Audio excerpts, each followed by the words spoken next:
নমস্কার সকলকে, আশা করি সকলে তোমরা খুব ভালো আছো।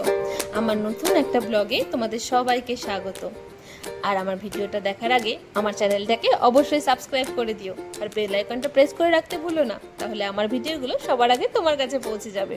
জানো তো সেদিনকে হঠাৎ করে প্ল্যান হলো যে আমরা একটু নৈহাটির হনুমান মন্দিরে ঘুরতে যাব। যেহেতু জায়গাটা আমাদের সকলেরই খুব পছন্দের, তাই দেরি না করে চটপট রেডি হয়ে বেরিয়েও পড়লাম। পৌঁছে গিয়ে দেখি ওখানের যে দোকানগুলো ছিল সেগুলো ভেঙে দেওয়া হয়েছে, আর তারা এরকম ছোট ছোট মেলার মতন দোকান করে সেখানে বসে এখন বিক্রি করছে। প্রথমেই দেখা করলাম গণেশজির সাথে, তারপরে চলে গেলাম সোজা হনুমান মন্দিরে বা বজরংবলীর মন্দিরে।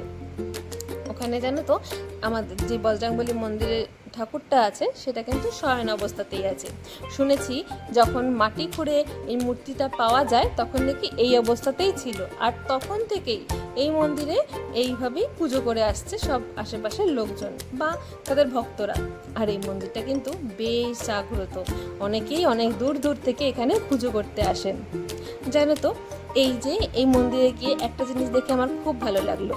2-3টে ছেলেকে দেখলাম, তারা পুজো দিতে এসেছিল ঠিকই, কিন্তু তারা পাশে বসে ফোন দেখে হনুমান চল্লিশাও পাঠ করছিল।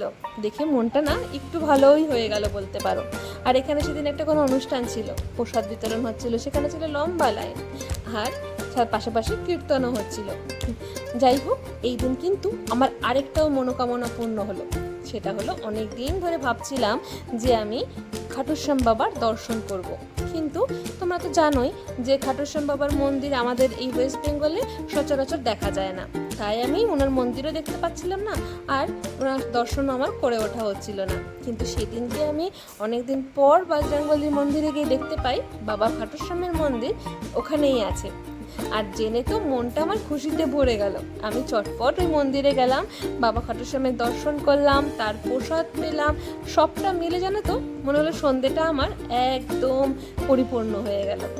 আর মনের একটা ইচ্ছে পূরণ হলে কেমন লাগে সেটা তো সবাই তোমরা জানো।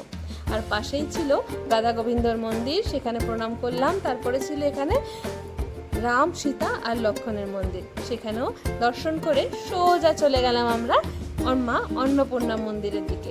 জানো তো এই জায়গাটা কিন্তু যখন আমরা ছোট ছিলাম তখন এতটা সুন্দর ছিল না, একটু পোড়ো অবস্থায় বা একটু ভাঙাচোরা কিছু জঙ্গল মতন ছিল। পরে সরকার এটা হস্তান্তর যবে পেয়েছে বা হাতে পেয়েছে তখন এটাকে অনেক সুন্দর করে সাজিয়েছে বলতে পারো। আমাদের আস্তে আস্তে একটু রাত হয়ে গেছিলো, তাই আমি পুরোটা ঘুরে দেখতে পারিনি। কিন্তু এখানে খুব সুন্দর একটা বাচ্চাদের পার্ক আছে, পাশে একটা ঝিল মতন আছে, সেখানে এখন পরিষ্কার করে দেওয়া হয়েছে, বোটিংও হয়।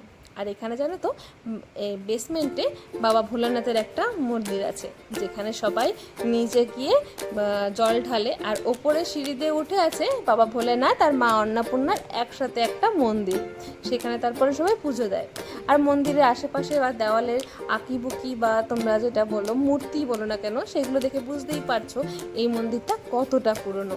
আমি শুনেছি এই মন্দিরটা একজন কর্নেল সাহেব বানিয়েছিলেন, তার মৃত্যুর পর এটা ওই পোড়ো অবস্থায় হয়ে গেছিল। তারপর সরকার এটাকে নিয়ে অনেক বেশি সুন্দর করে এখন এটাকে মেনটেনেন্স করে রেখেছে। তারপর আমরা মন্দির থেকে বেরিয়ে সোজা চলে আসি কীর্তন শুনতে, কারণ আমার মেয়ে যে আছে সে কিন্তু ছোট্টবেলা থেকে কীর্তন শুনতে খুব পছন্দ করে। যেখানেই হরিনাম হয় সেখানেই ও আছে, আর সেখানে দাঁড়িয়ে ও কিছুক্ষণ ওই কীর্তনের তালে তালে দুলে দুলে গান শুনবে, তারপর ওখান থেকে সরবে। তার আগে ওর মনটা ওই কীর্তনের মধ্যেই পড়ে থাকবে। যাই হোক, আমি ওকে একটু কীর্তন শুনতে দিলাম, তারপর ওখান থেকে ওকে নিয়ে বেরিয়ে চলে আসলাম সোজা ফুচকা খেতে, কারণ আমরা সবাই মিলে গেছিলাম, একটু ফুচকা না খেলে হয় বলো তো। তাই তো সবাই মিলে ফুচকাটাকে খুব এনজয় করলাম। যাই হোক, আমার ভিডিওটা তাহলে এই পর্যন্তই থাক, দেখা হচ্ছে অন্য কোনো নতুন ব্লগে। আমার ভিডিওটা দেখার জন্য তোমাদের অনেক অনেক ধন্যবাদ।